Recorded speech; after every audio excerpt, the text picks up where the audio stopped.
Well, good afternoon and welcome. Thank you for joining the Chamber's District 22 Candidate Forum. I'm Katie Mastel, Government Affairs and Advocacy Manager at the Fargo-Moorhead West Fargo Chamber of Commerce. On behalf of the Chamber, welcome to today's Candidate Forum. I want to thank our public policy sponsors for making resources and events like today's possible. So thank you to Blue Cross Blue Shield of North Dakota, Bremer Bank, First International Bank and Trust, Moore Engineering, and Stanford Health. We appreciate all of your support. Thank you also to the candidates who have agreed to participate today. While the Chamber doesn't endorse candidates, we're always proud to host events like this with the intent to educate to the community on candidates before they head to the polls. If you're looking for more information about the candidates, measures, or voting overall, you can visit our website at fmwfchamber.com and visit the 2020 election tab on the top right. A recording of today's candidate forum will be uploaded to that webpage as well.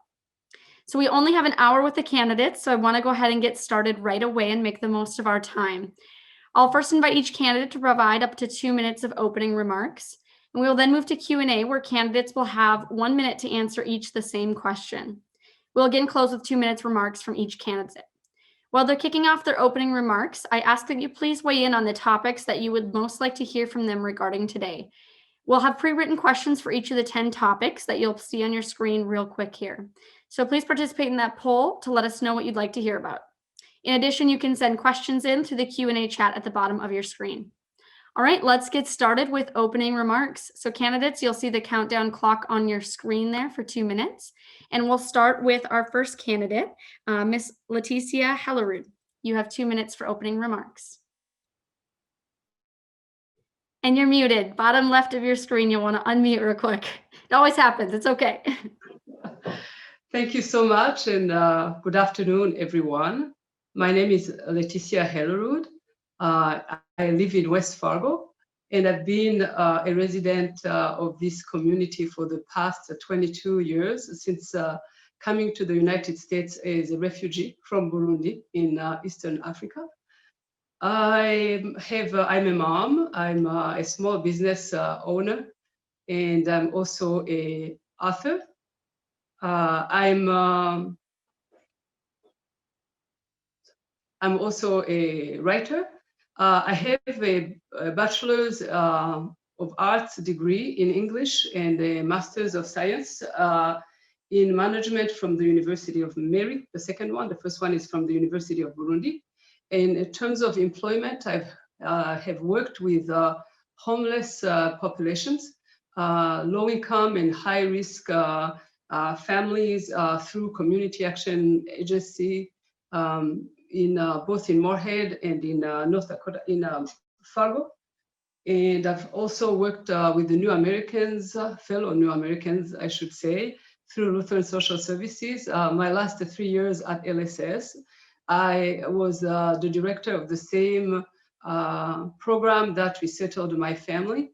And I also served as the state refugee coordinator at the same time. I grew up in a family with very strong values. Faith was one of them, hard work, resiliency, and community. My father was very big on education, and I inherited from him the passion for writing and reading, and really to love school. My mom, on the other hand, was the business lady, and also modeled like community involvement. Both parents really modeled service. Thank you. So, and then I'm very much involved in the community. Serve on several boards locally, regionally, and also one national board, Green Card Voices. Thank you, Ms. Helleru. Well, your 2 minutes are up, but we'll give you more time at the end for closing remarks as well. So thank you.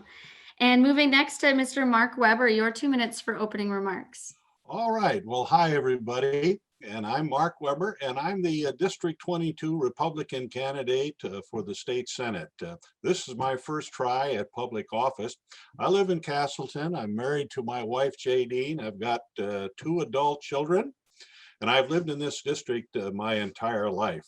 I was born and raised on the family farm, attended NDSU. I've got a master's in ag econ, and recently I retired as the director of the Northern Crops Institute located on the NDSU campus, where we bought buyers from around the world that are interested in buying our farm commodities. Besides serving as the exec of the Red River Valley sugar beet growers, I've been a lifelong partner in our family farm for over 40 years.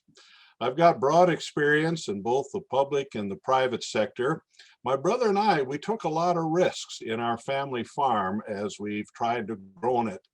I've worked very closely with state legislators and members of Congress in my nearly 30-year professional career, serving as the director of those groups that I just mentioned. And using my leadership skills, I believe we can get positive results working in a nonpartisan way. So why am I doing this? Well, first of all, I would say government to be responsive to the people's needs people to participate.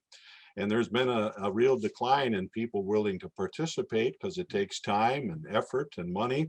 And certainly the political landscape has gotten so bitter.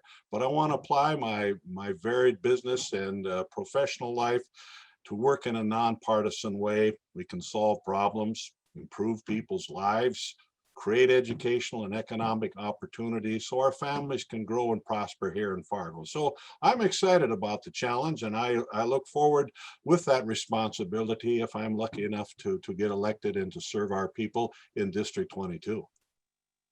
Thank you, Mr. Weber. Moving next to Representative Randy Pyle, your 2 minutes. Thank you, Katie. Good afternoon, all, and thank you for taking the time out of your busy day to visit with us about our campaigns.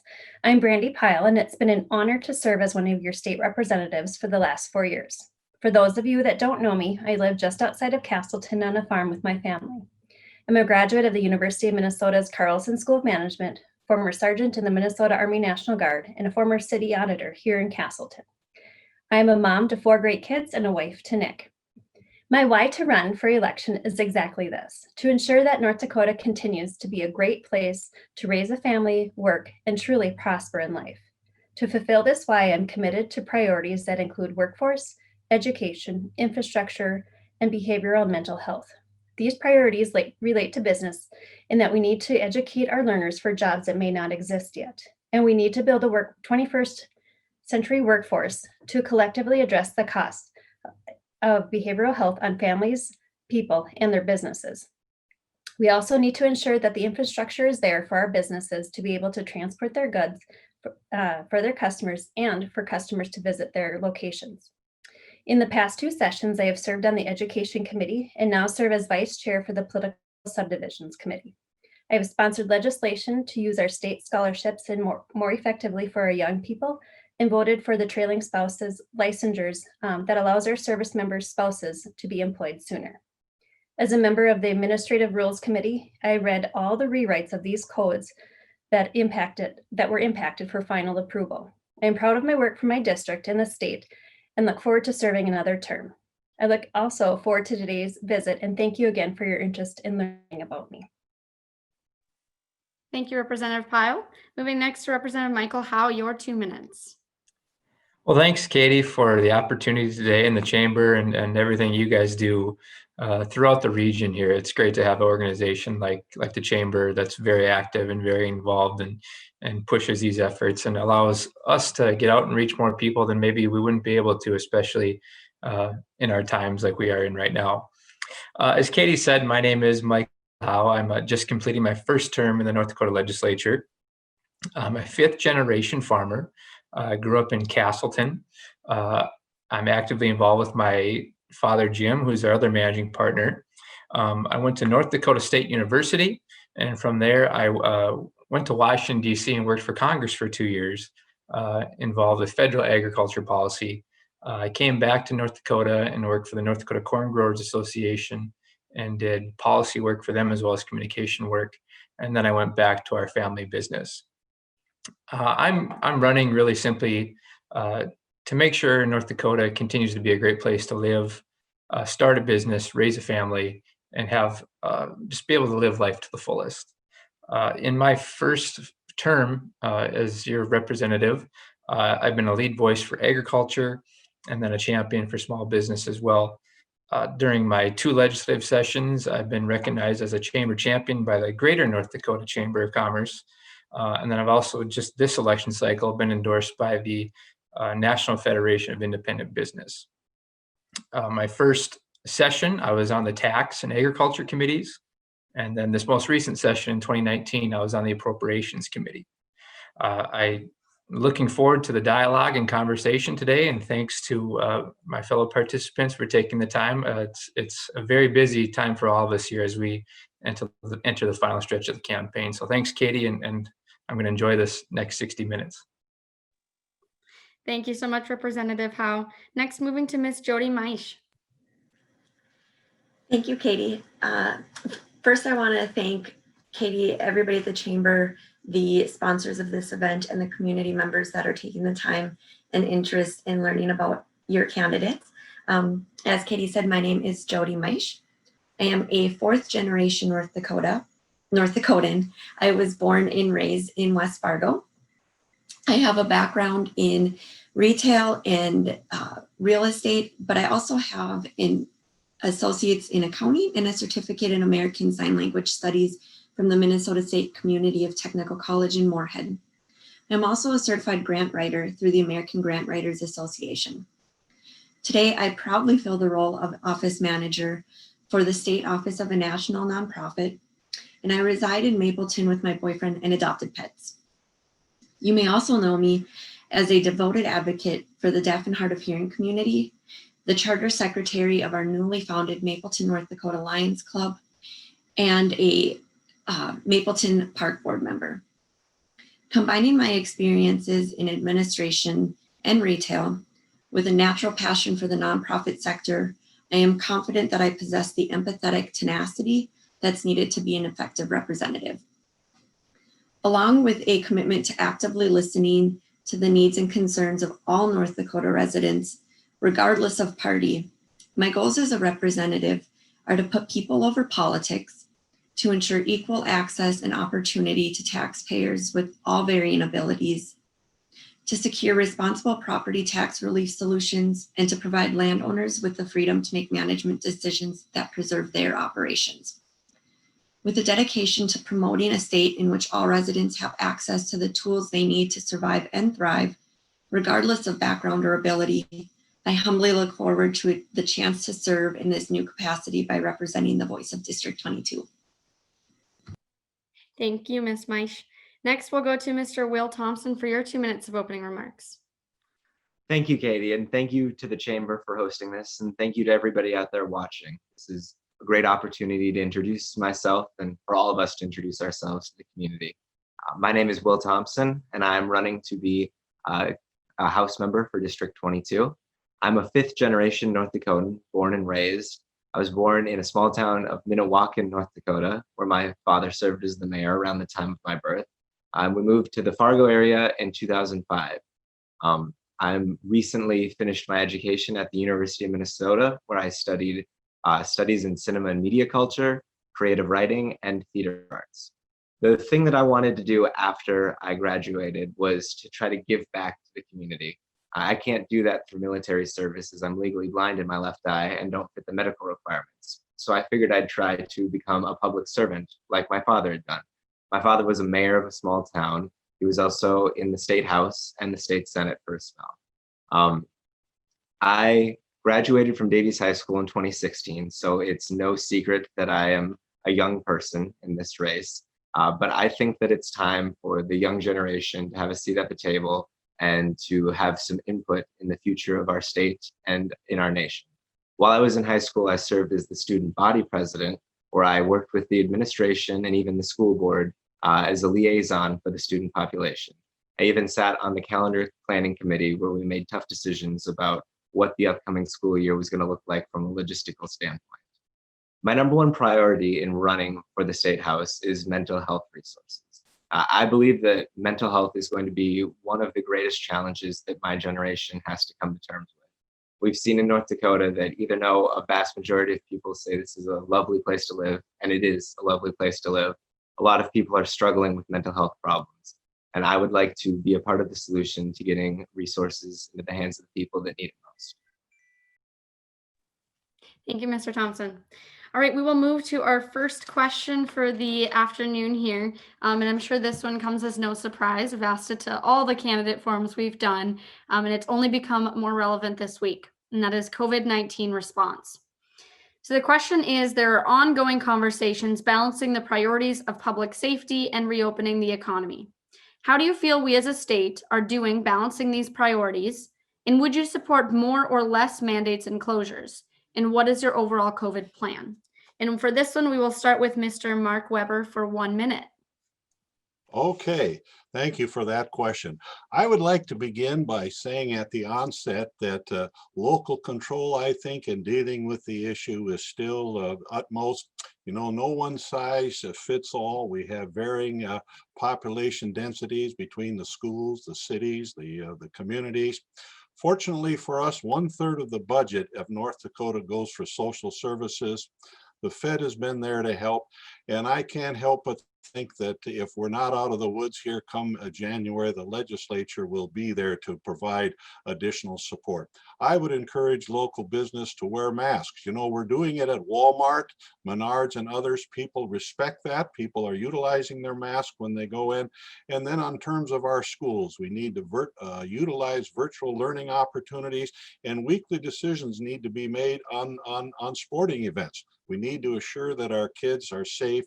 Some of those kids have anxiety. So this is very critical as we move forward, but I believe that we're answering it reasonably well, and certainly we've got a ways to go to climb out of the woods on this one. Thank you, Mr. Weber. Moving next to Representative Pyle. Your 1 minute. Thank you, Katie. I think because this is a once in a lifetime event for many of our generations, that we are doing the best we can with what we have and what we know at the time. And as information changes, we can change how we interact with each other, with everything shutting down earlier this year to now having hundreds of cases in the area, but still maintaining open businesses, open schools, and everything. I do visit with our school districts quite a bit just to see and kind of gauge where their feelings are at. And one of the main priorities is to keep kids in the school, keep them face-to-face as much as we can, based on the mental and behavioral health. We had a lot of regression in our learning since last spring, and being home and doing the virtual learning. As we move forward, my dream is that we can kind of return to some new normal without the face masks. But as we move forward, you know, I do believe in personal choice and the local control. A lot of our out here in the farm, they're doing corn harvest. And so it's an area where we don't need the face masks, but maybe in a more densely populated area, it is kind of necessary. Thank you, Representative Pyle. Moving to Representative Howe, your 1 minute. Yeah, I guess on the question of more mandates, I would be against that. And as it goes to the mask mandate, I would oppose that too. And I don't want to confuse me being anti-mask mandate with also being anti-mask. I think it's very important for the public to wear a mask out in public. But also, if you want to make that a mandate, how do you enforce something like that? You put so much stress on our law enforcement, and then it becomes a hostile situation. So I would encourage all North Dakotans, when you're out in public, encourage others to wear a mask. I know during the governor's press conference yesterday, really pleading with the citizens to please wear a mask when you're out in public, to reduce your small gatherings.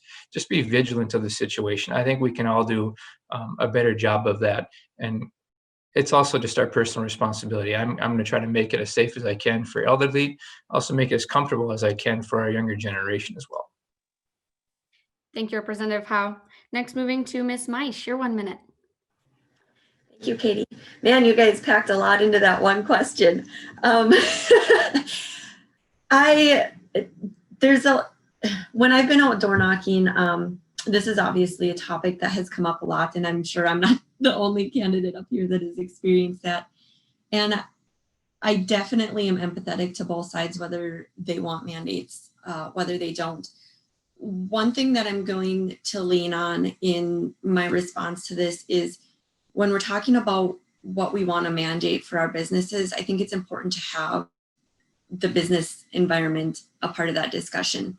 I've heard a lot of businesses say that they're really struggling because they want to have masks, but they're getting pushback because it's not a mandate that's being enforced, and so they're having trouble enforcing that. As far as how I would handle COVID, I think we need to leave that up to the leaders. I apologize for my cat. I will end on that note. Thank you, Ms. Meisch. And next we'll move to Mr. Thompson, your 1 minute response. Well, it's been touched on that a mask mandate isn't necessarily enforceable, and I would agree to that. But I don't believe that the purpose of a mandate is to, increase the carceral state, put fines on people or any of that. I believe a mask mandate is simply saying we as a state are going so far as to say that this is a priority, so much so that the governor is going to decree that it's a priority. You look around more densely populated areas like Fargo, and many businesses are already requiring masks, but some people are not necessarily following that.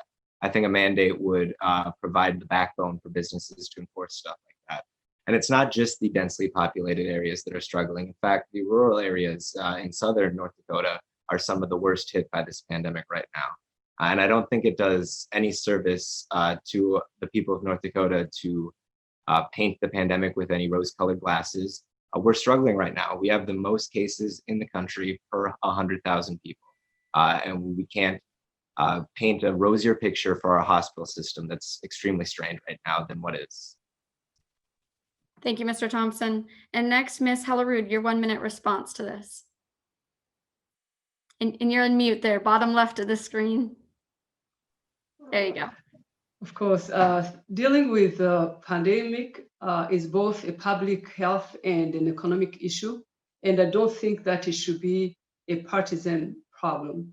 So if we're talking about keeping our kids in school and keeping our businesses open safely, we need to have sincere conversations in what is doable to make sure that the pandemic doesn't keep spreading.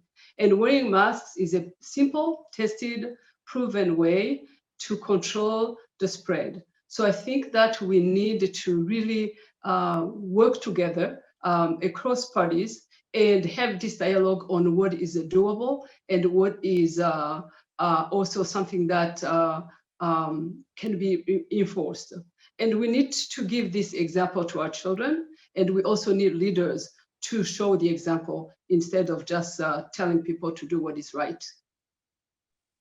Thank you, Ms. Helleru. And yeah, certainly a big issue for COVID-19, so appreciate all of you weighing in. Next question that is ranked very high by our viewers watching today is about higher education in Measure 1. So switching gears a bit, North Dakota's Measure 1 has to do with higher education and potentially expanding the board. The Chamber's board has taken a position in opposition of this measure, in part due to the lack of flexibility that a one board model forces on higher education institutions. How do you feel about Measure 1? And looking broader than just Measure 1, in what ways would you work to further accommodate flexibility in our higher education institutions to accomplish their specific missions? And for this one, we'll start with Representative Pyle. You will have 1 minute to respond. Thank you, Katie. I also oppose this measure. I think adding the number of members to the board really doesn't solve the issue that we're looking at. I do speak with a few of our presidents more on the east side of the state here, just to address their issues, and they do have different missions. Valley City does a phenomenal job with our teaching. NDSCS has some great CTE and certifications, NDSU, UND, Mayville.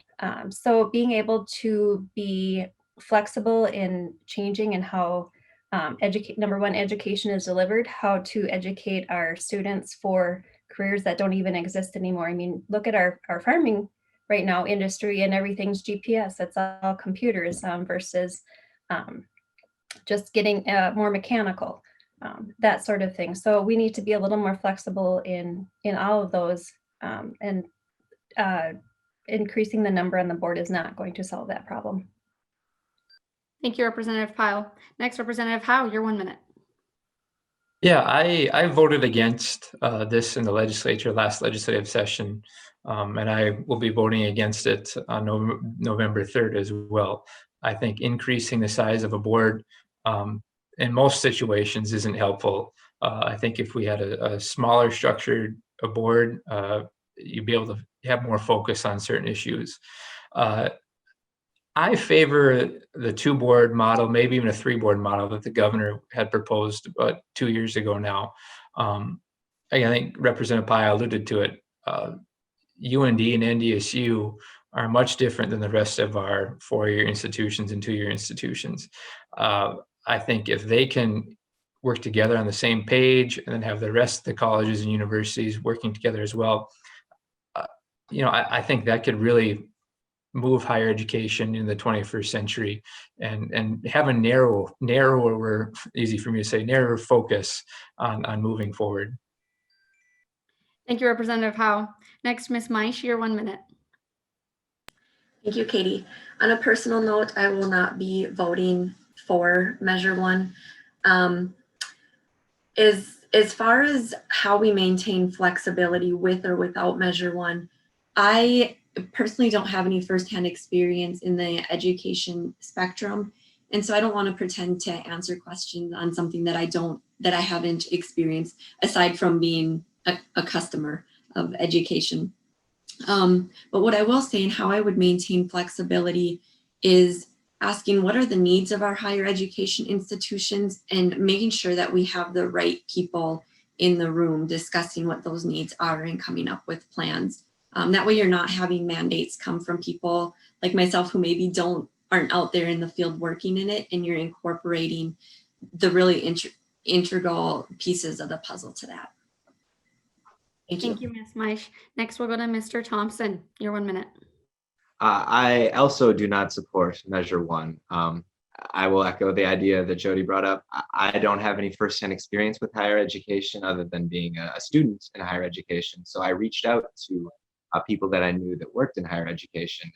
Every single person that I talked to that worked in higher education talked about how Measure 1 would not be a great measure, would lead to inflexibility in their opinion. And their biggest fear was that it would lead to people on a board that don't have any experience in higher education mandating things to people with more experience. So I'm going to go ahead and listen to these people that I trust, and I'm going to say that I will not be supporting Measure 1, as it seems to be a common refrain.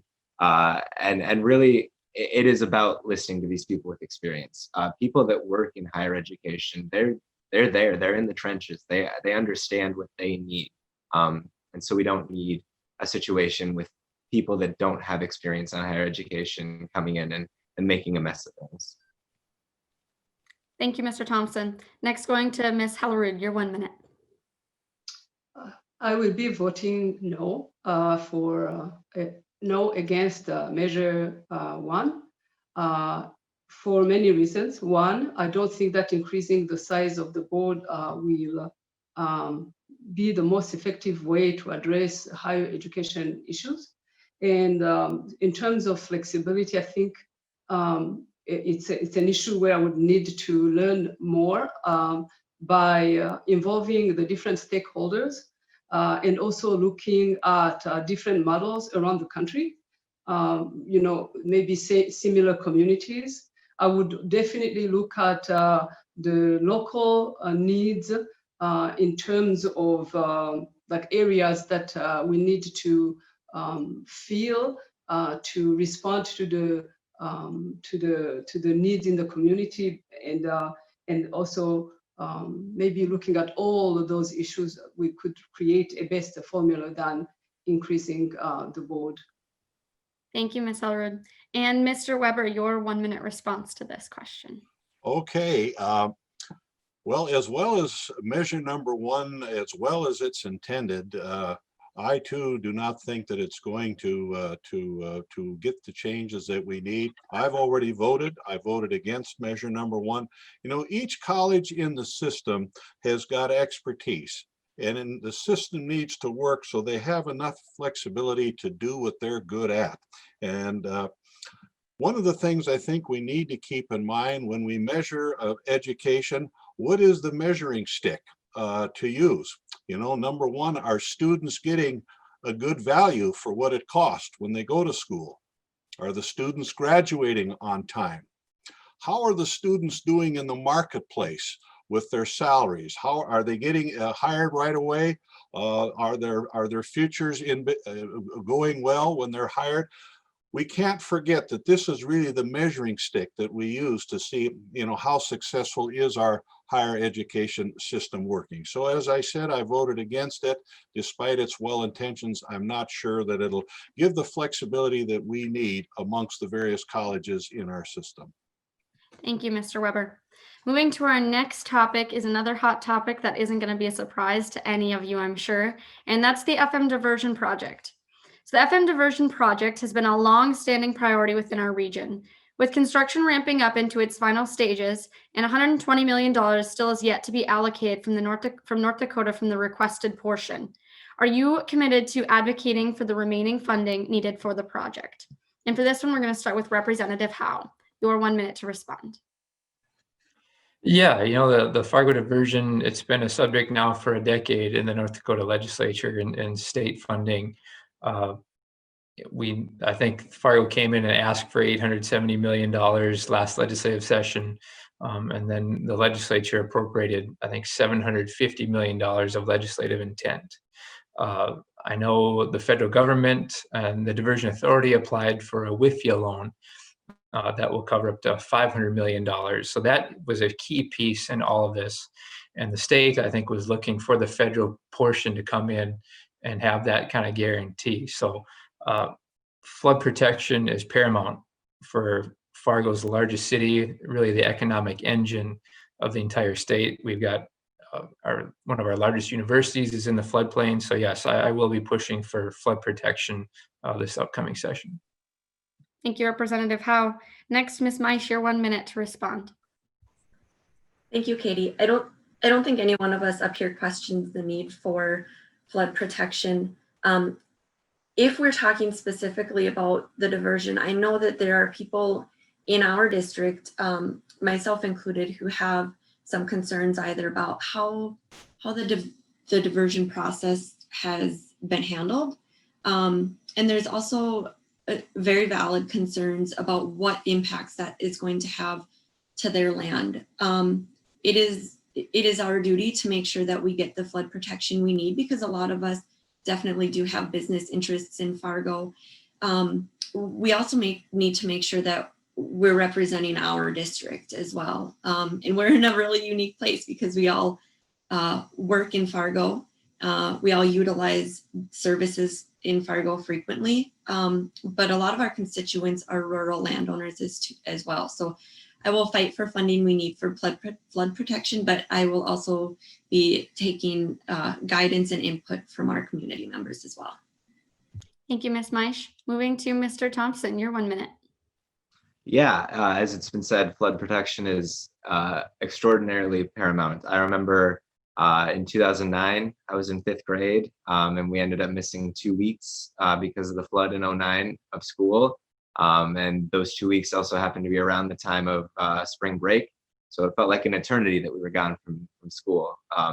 And so, yes, I've seen firsthand how important flood protection is, and I will fight for the proper funding to get that flood protection. But as Jody said, we need to do our due diligence and make sure that we are not infringing upon anybody's land unnecessarily, making sure that we are working with the community and not against them in helping to protect them.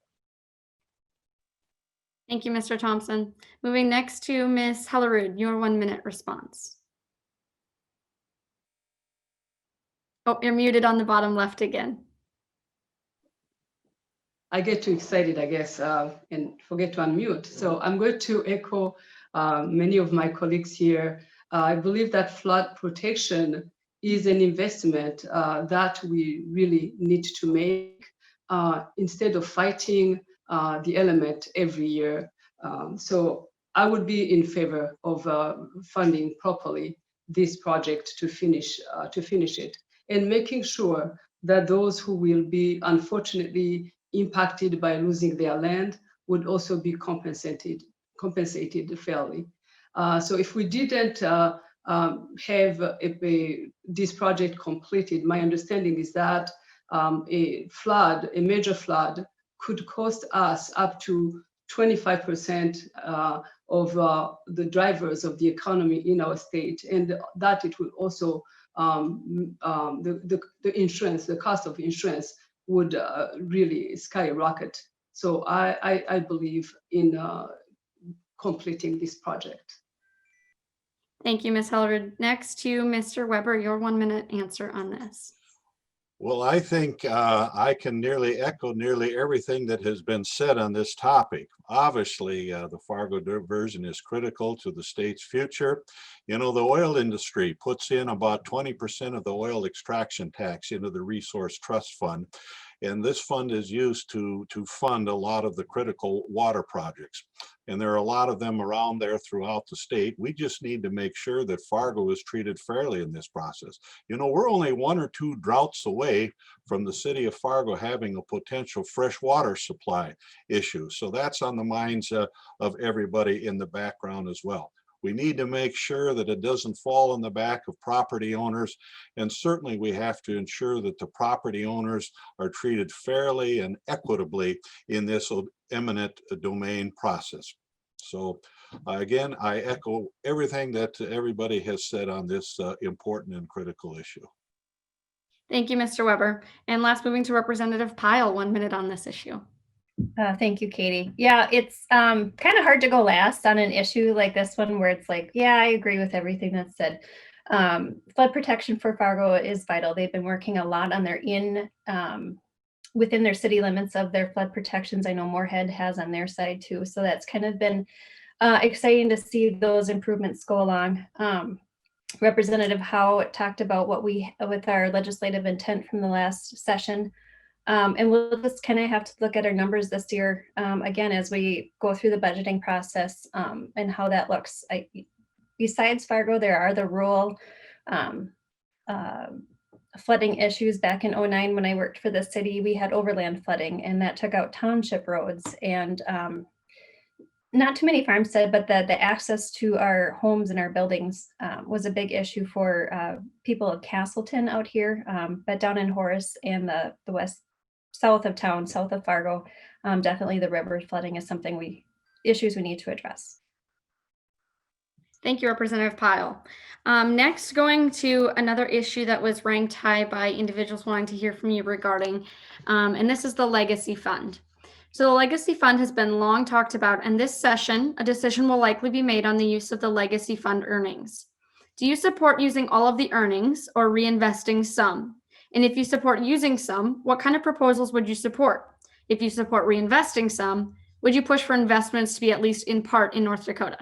Well, 3-part question there for you. Let me know if you need it repeated. We'll start with Ms. Meisch first. Okay, I'll try to answer all of the components of this question. Without having a working budget and seeing all the workings of the Legacy Fund, you know, having the advantage of seeing that as an incumbent, I'm hesitant to say what portion I would agree using. I think that if it's used, it definitely should be used to stay in North Dakota and support North Dakota.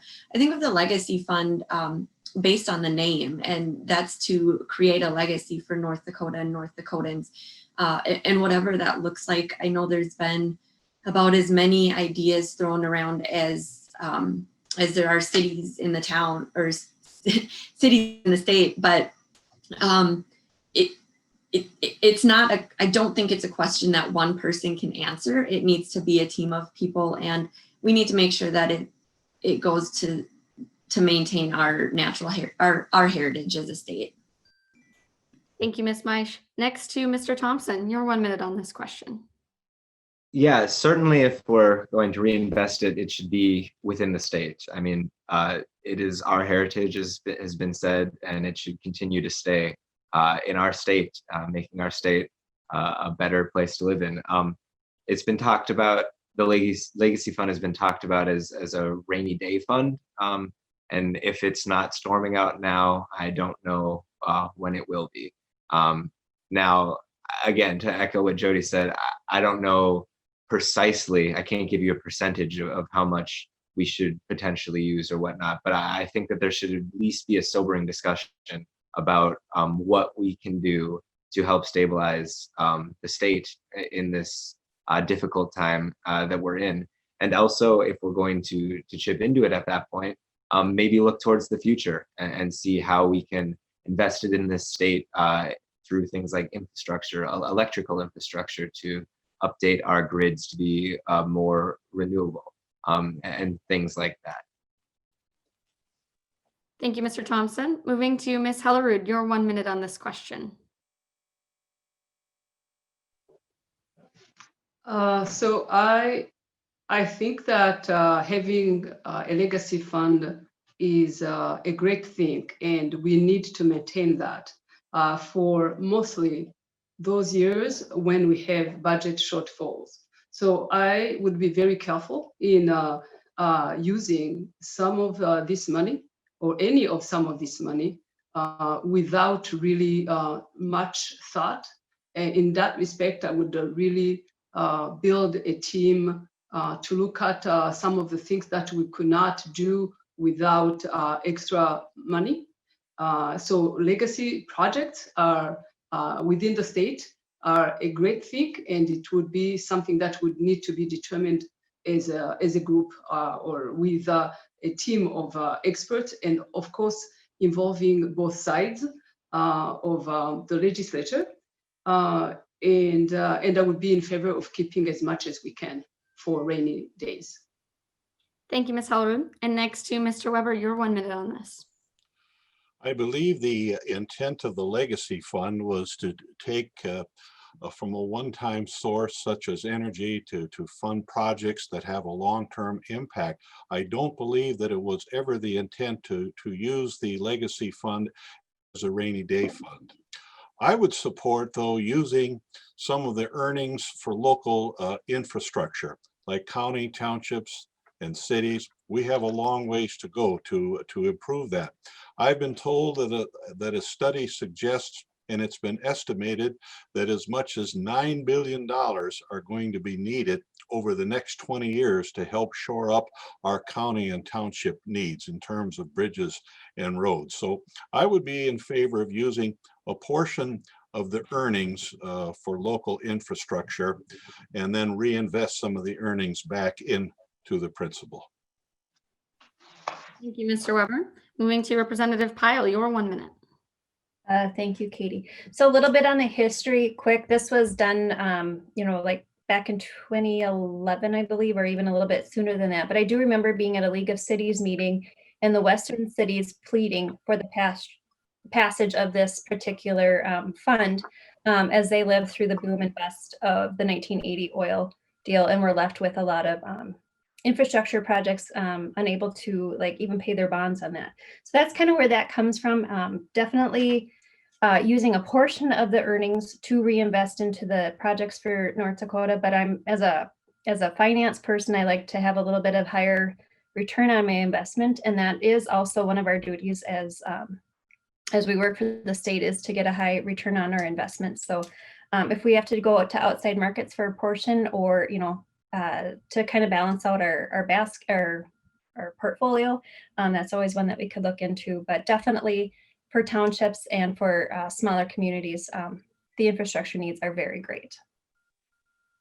Thank you, Representative Pyle. And last, Representative Howe, your 1 minute on the issue. The legacy fund, we have to be very careful with, especially in the political climate. We've got a presidential candidate saying he would work to end fracking. Well, then that would absolutely destroy our energy industry and also harm our legacy fund. It wouldn't be able to grow anymore.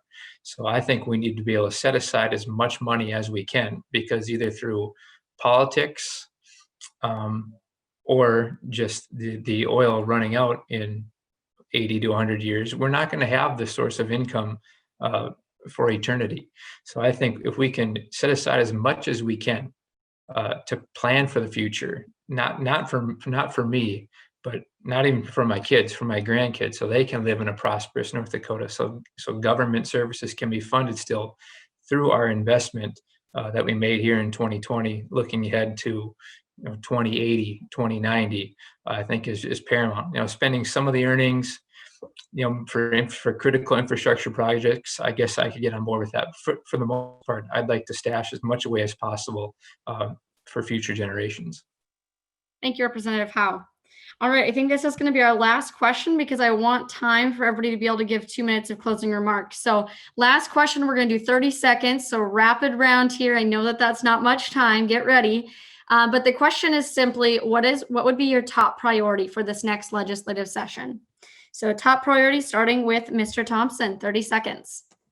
Well, my top priority is and has always been mental health resources. Making sure that these resources are both affordable and also available throughout both our urban and rural communities. And so we've recently unveiled a plan for making more resources available as a legislative caucus. And there was a lot of really good things in that plan. The thing that I worked on the most there was more counselors, more addiction counselors, and more support for people that are in recovery, more material support through counseling and whatnot. Thank you, Mr. Thompson. And Ms. Helleru, your 30 seconds.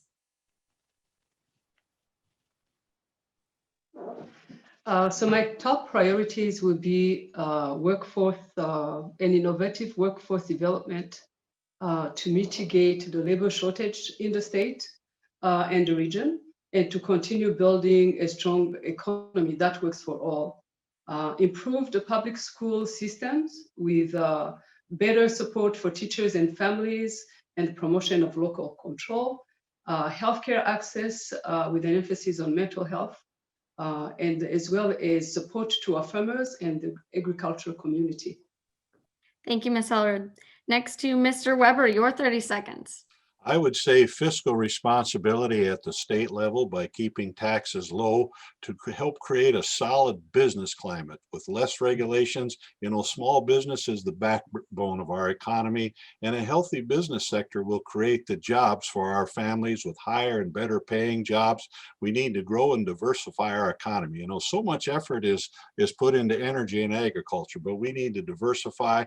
We need to lower property tax, more money for infrastructure, and finally address mental health issues, which I know everybody understands is a very serious issue. So those would be my priorities at this next legislature. Thank you, Mr. Weber. Next, moving to Representative Pyle. As I stated in my opening, infrastructure, workforce, education, and mental and behavioral health, I think all of those priorities intermix with one another. You can't fund one without it having some effect in another industry. So starting from the base up in our K-12, funding our education the way we have been, and improving our services for children to access mental and behavioral health while we're there, and graduating students with some great North Dakota skills to be able to work in our workforce. Thank you, Representative Pyle. Next to Representative Howe, your 30 seconds. Yeah, I'd say my big priority will be something I've been pushing for throughout my first term, and that's a skilled workforce, to build a 21st century workforce that works for North Dakota. We can get skilled labor in North Dakota. That's going to attract companies from the United States and say, you know what, we can hire a bunch of people in North Dakota that have this skill, and we can move our company to North Dakota. That's going to help diversify our economy. Agriculture and energy will always be our two backbone industries, but if we can diversify our economy, maybe we won't be such reliant on the price of soybeans and the price of oil. Thank you, Representative Howe. And to Ms. Meisch, your 30 seconds. My number one priority, if I'm elected in the legislature, is going to be creating a North Dakota that's friendly and accessible for the deaf, hard of hearing community and members of our community with varying abilities.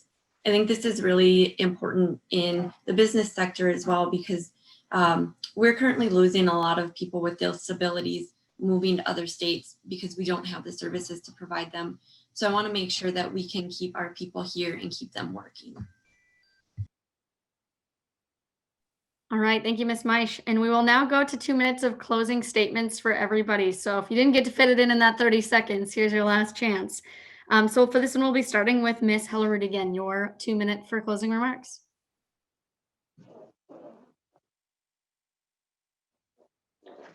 All right, thank you so much again. This was a great opportunity for the voters to see the candidates that they have in this race in District 22. Again, my name is Leticia Helleru, and I'm running as the Democrat NPL candidate. And the reason why I'm running is because I think that representation matters. The people representing us in Bismarck look nothing like our growingly diverse communities. We need more women, younger people, farmers, Native Americans, people of color, persons of different faith backgrounds and abilities. And I believe that I have the credentials to serve as a senator and the desire to give back to a state that gave me countless opportunities.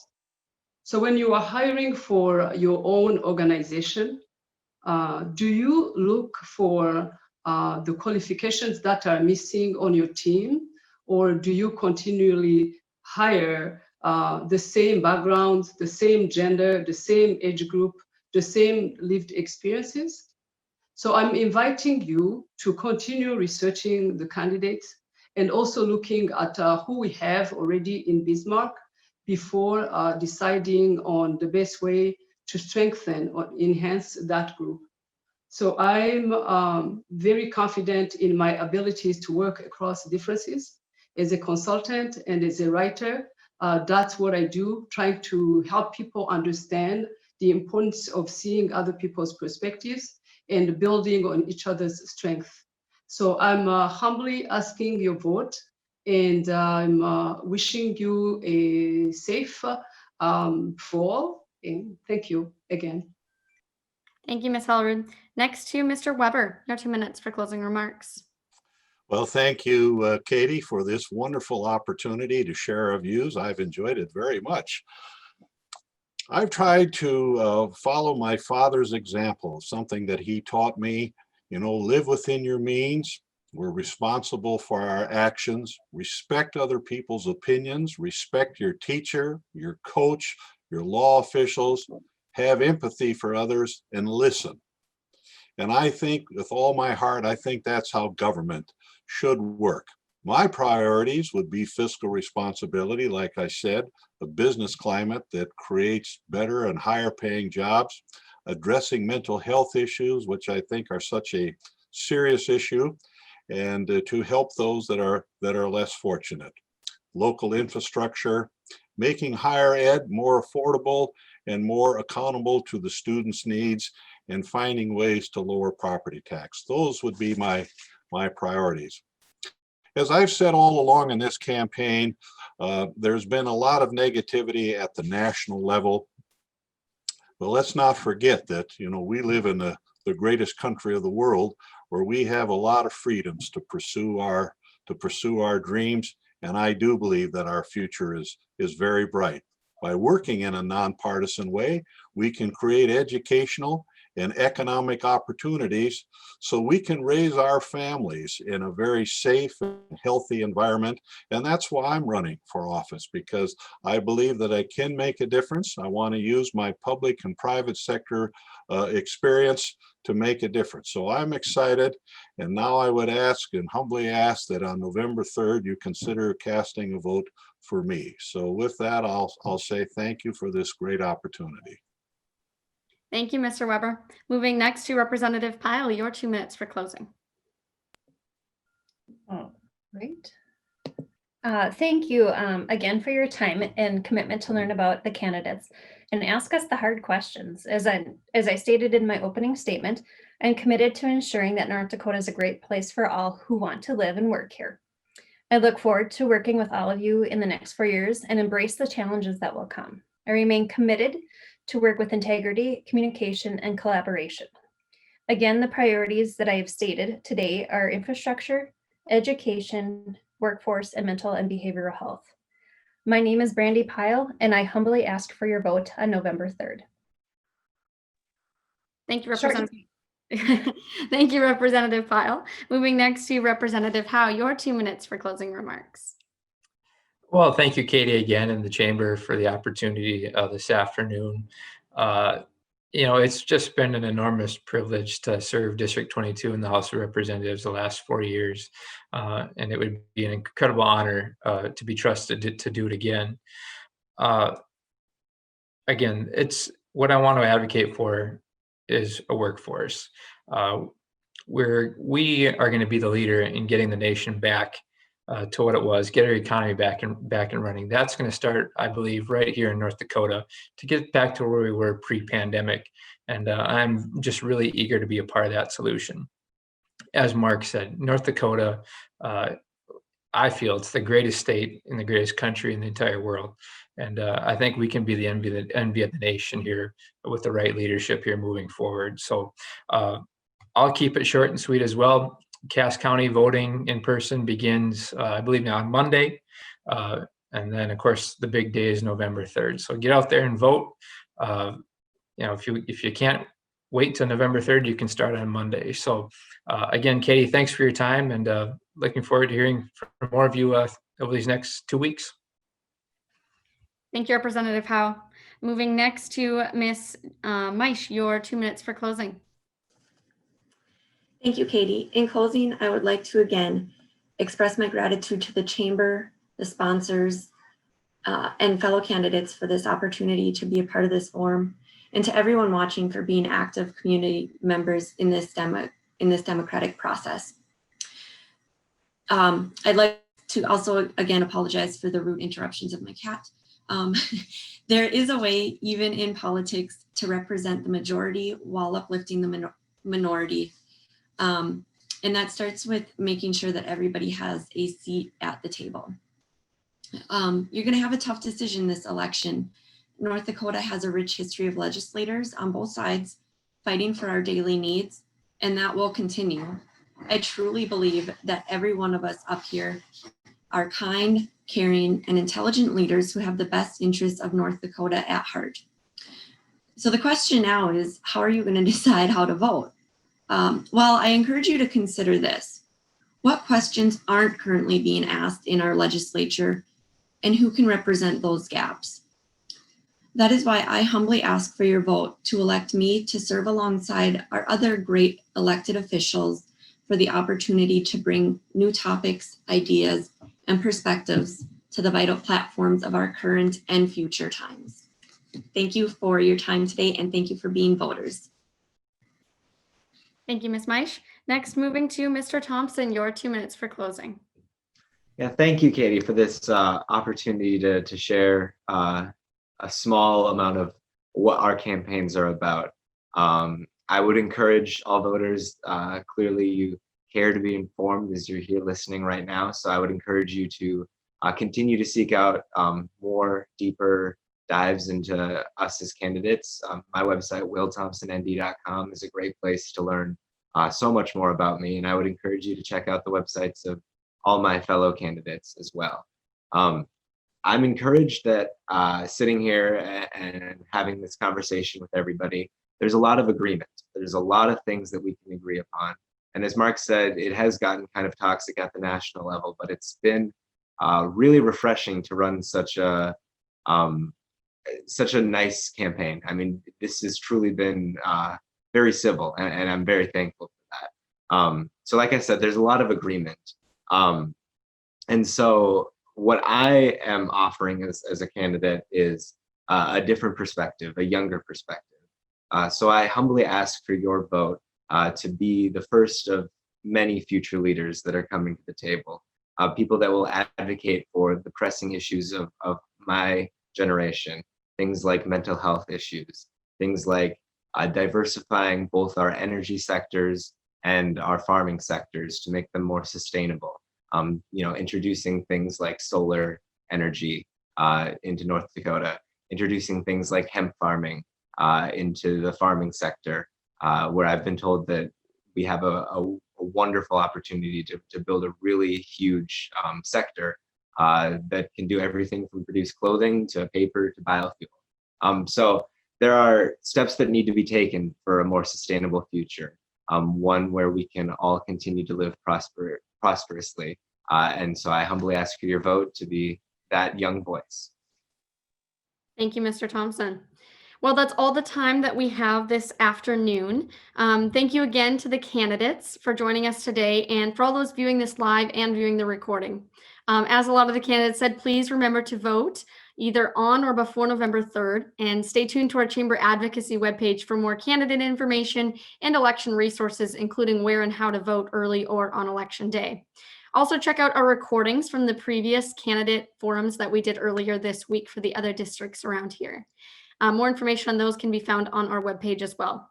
And if you take a few seconds to fill out the poll regarding Chamber election resources that's on your screen for attendees, that would be very helpful. And thank you so much again, and have a great rest of your day. Happy voting. Thank you, everyone. Thanks, candidates.